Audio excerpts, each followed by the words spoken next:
नमस्कार मित्रांनो, मी आकाश परब. स्वागत आहे तुमचं एका नवीन व्हिडिओमध्ये. नंबर सिस्टीममधली शॉर्ट पद्धत बघणार आहोत आपण.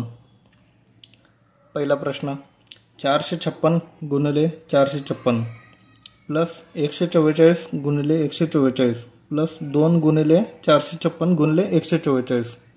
आता ह्याची किंमत काढा म्हणलेत, म्हणजे उत्तर काढा म्हणलेत त्याचं. मग आता ह्याच्यामध्ये हे सूत्र अप्लाय केलं तर ही किंमत एवढे मोठं आपल्याला कॅल्क्युलेशन करायची गरजच नाही आहे. तर आता 456ला आपण ए मानू, म्हणजे 456 ए, आणि 144ला आपण बी मानू. मग आता बघा इथं ए स्क्वेअर झाला, ए स्क्वेअर प्लस प्लस 144ला आपण बी मानलेला आहे, मग बी स्क्वेअर, हे बघा बी स्क्वेअर प्लस प्लस 2 आहे तसं आलं इथं 456 गुणिले 144 म्हणजे ए बी. मग आता हे दिलेलं आहे आपल्याला, मग हे दिलेलं नाही आहे, मग आपण हे मांडून घेऊ पहिला. म्हणजे काय येणार आता इथं, एच्या जागी 456 प्लस बीच्या जागी काय येणार 144 कंसाचा वर्ग. एवढी कॅल्क्युलेशन काढले की आपलं उत्तर आलं म्हणून समजायचं. आता 6 4 10ला 0, हातचा आला 1, 5 आणि 5 10ला 0, हातचा आला 1, 4 5 6, 600चा स्क्वेअर. आता 600चा स्क्वेअर काढणं किती सोपं आहे, खूप सोपं आहे.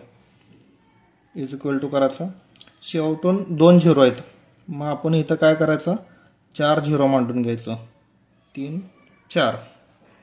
मग आता 6चा स्क्वेअर काय आहे 36. उत्तर आलेलं आहे आपलं 3,60,000. चला तर मग दुसरा प्रश्न बघूया. 287 गुणिले 287. आता इथं पण सेम वरची प्रोसेस मांडून घेणार आहोत आपण. म्हणजे 287ला आपण ए मानणार आहोत आणि 269ला आपण बी मानणार आहोत. फक्त इथं सूत्र जरा वेगळं आहे. इथं प्लस होता, इथं मायनस आहे. सेम सूत्र आहे, सेम प्रोसेस आहे. मग मांडणी करून घेऊ आपण. इथं ए स्क्वेअर प्लस बी स्क्वेअर, ए स्क्वेअर प्लस बी स्क्वेअर मायनस मायनस 2 287 गुणले 269 म्हणजे ए बी. मग आता आपल्याला हे दिलेलं आहे गणितामध्ये, मग याची किंमत काढून घ्यायची आहे. म्हणजे मांडून घ्यायचं पहिल्यांदा. ए म्हणजे काय 287 वजा बी म्हणजे काय 269, 269चा स्क्वेअर म्हणजे पूर्ण कंसाचा स्क्वेअर आहे तो. मग आता 287 मधून 269 गेले, राहिले किती 18.